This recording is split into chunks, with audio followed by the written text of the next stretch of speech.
Gudlavalleru engineering కాలేజీలో అసలు ఏం జరిగింది? సూటిగా చెప్పేస్తాను, తొందరగా అయిపోతుంది. విజయ్ అనే అబ్బాయి, సాత్విక అనే అమ్మాయి ఇద్దరు ప్రేమించుకుంటున్నారు. 3rd ఇయర్ చదువుతున్నారు. ఇంకో 1 ఇయర్ ఉంటే ఇంజనీరింగ్ పూర్తవుతుంది. వీళ్ళిద్దరి ప్రేమలో భాగంగా ఓయో రూమ్కు వెళ్ళి శారీరకంగా ఎంజాయ్ చేసేవాళ్ళు. ఈ ఎంజాయ్లో భాగంగా ఈ పింజాయ్ విజయ్ అనేవాడు ఏం చేశాడు? ఆమె ఫోటోలు తీశాడు, బట్టలు లేకుండా. వీడియోలు కూడా తీసి పైసా దేదాం అన్నాడు. సినిమా చాలా ఇంట్రెస్టింగ్ ఉంది కాదు? నాకు తెలిసి ఇట్లాంటివి చాలా ఇంట్రెస్ట్గా ఉంటాయి. ఇంకా అమ్మాయి ఎంత ఇచ్చిందో తెలీదు, మళ్ళీ రావాల్సిందే అంటే కూడా మళ్ళీ వెళ్ళి బట్టలిప్పి చూపించింది. ఇలా చాలాసార్లు ఓయో రూమ్కి వెళ్ళేవాళ్ళు.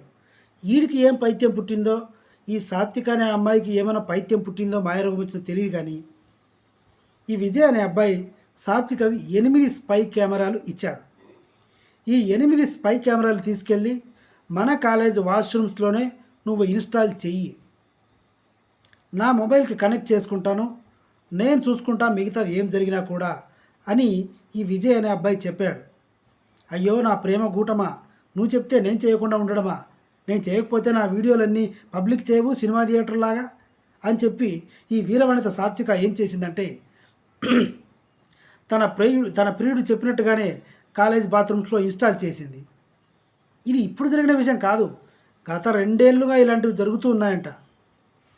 ఇక్కడ ఇన్స్టాల్ చేసిన తర్వాత ఈ విషయం ఎలా తెలిసిందో ఒక అబ్బాయికి అనుమానం వచ్చి ప్రిన్సిపాల్కి చెప్పాడు.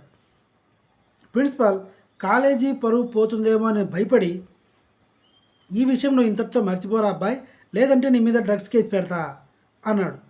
అయినా సరే ఈ వీరుడు ఊరుకొనకుండా ఈ అబ్బాయి ఇంకో 10 మందితో కలిసి మొత్తం లొల్లి చేశాడు. అలాగే కొంతమంది అమ్మాయిలు కూడా ఏం చేశారు, హాస్టల్ వార్డెన్ దగ్గరికి వెళ్ళి ఇన్ఫర్మేషన్ చెప్పారు. ఈ హాస్టల్ వార్డెన్ ఏం చెప్పింది, ఏంటే ఎక్స్ట్రాలు చేస్తున్నారు మీరేమైనా వీడియోలు చూసారా, మీరు ఎందుకు ఓవర్ యాక్షన్ చేస్తున్నారు, వచ్చినప్పుడు చూద్దాంలే, నోరు మూసుకొని ఉండండి అని చెప్పి నోరు మూయించింది. అయినా స్టూడెంట్స్ పవర్ ముందు ఎవ్వరూ ఎక్కువ కాదు అని నిరూపించారు స్టూడెంట్స్. మొత్తం 300 మంది రోడ్డు ఎక్కారు న్యాయం కావాలి అని. ప్రభుత్వానికి మడతలో కెడతయింది. ఒక పోలీస్ అధికారి వచ్చి ఏం చెప్పాడు, మేమన్నీ చెక్ చేశాం, ఇక్కడ ఏవి అనుమానాస్పదంగా లేవు, ఒక కెమెరా కూడా దొరకలేదు, ఇదంతా ఫేక్ అని చెప్పేసి వెళ్ళిపోయాడు. అసలు ఎందుకు ఇలా చేశారు అంటే ఆ అమ్మాయి ఒక పొలిటీషియన్ కూతురు, అందుకే ఈ విషయం బయటికి పొక్కకుండా సీక్రెట్గా ఉంచారు. ఆ సాత్విక అనే అమ్మాయి అడుగుతున్నప్పుడు సమాధానం చెప్పకుండా ఇలా వేలు చూపించి ఏం పీకుతారో పీక్కోండి అని చెప్పింది. ఎందుకంటే టీడీపీ గవర్నమెంట్ మహిమ అది. తన తండ్రో తన బాబాయో పొలిటీషియన్, ఆయన కూడా పవర్లో ఉన్నవాడు కావచ్చు, చంద్రబాబు నాయుడు గారికి జాన్ జిగిరి కావచ్చు. మీరు చూసుకుంటే వినుకొండలో మర్డర్ జరిగినప్పుడు వాడు మర్డర్ చేసిన తర్వాత టీడీపీ సింహం రాణేను అని చెప్పాడు. వాడికి అమ్మ అనుకుంటా ఈ అమ్మాయి.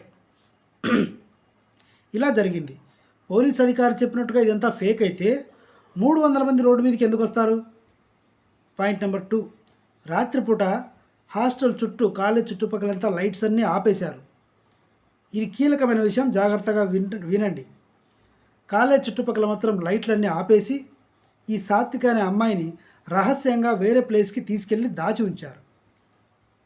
స్టూడెంట్స్కి భయపడి, స్టూడెంట్స్కి కోపం వచ్చి ఈ విజయ్ అనే అబ్బాయిని కుల్లబడిస్తే కోమాలోకి వెళ్ళిపోయాడు. ఇదే పరిస్థితి సాత్వికకు కూడా రాకుండా ఉండాలని ఆ అమ్మాయిని సేఫ్గా తీసుకెళ్ళిపోయి దాచి ఉంచారు.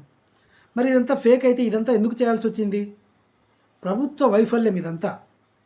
ఫైనల్గా చెప్పాలంటే పవన్ కళ్యాణ్ గారు అనట్లేదు, పవన్ అనే పిలువబడే ఒక డిప్యూటీ మినిస్టర్ సన్నాసి ప్రజలందరికీ నేను అందుబాటులో ఉంటాను, ఆడపిల్లలకి రక్షణ కల్పిస్తాను అని చెప్పాడు. ఏమైంది? ఇప్పుడు సమాధానం చెప్పాలి కదా. ఒక ప్రెస్ మీట్ లేదు, పరదాలు కట్టుకొని తిరిగేటోళ్ళు వీళ్ళే, జగన్ కాదు. జగన్ బాగానే చేశాడు, జగన్ ప్రభుత్వంలో ఇన్ని దారుణాలు జరగలేదు.